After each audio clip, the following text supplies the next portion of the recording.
Inaantok si Polly habang nanood sila ng Kuya Seven niya ng TV at sumunod naman ito nang sinabihan siyang ihag ang kuya niya. Hug kuya, hug kuya.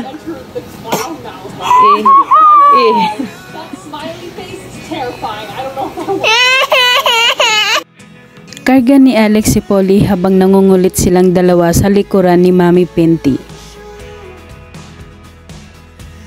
Hola! Aba.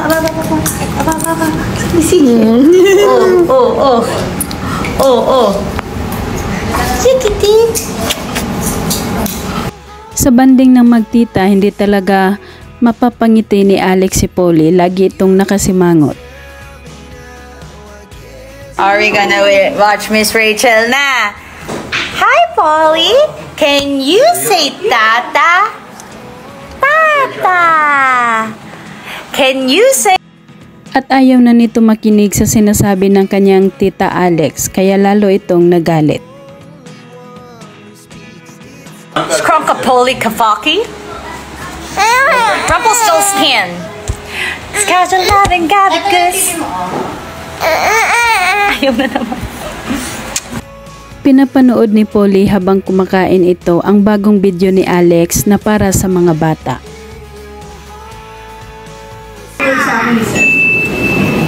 Gusto naman pala niya.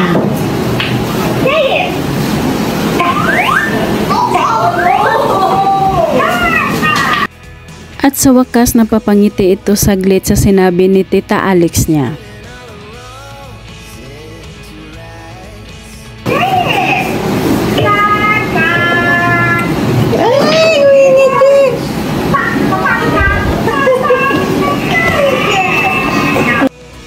Behind the scene na mag-ina na sina Mami Pinty, Tony at Alex na nagtatawanan sa sinabi ni Alex.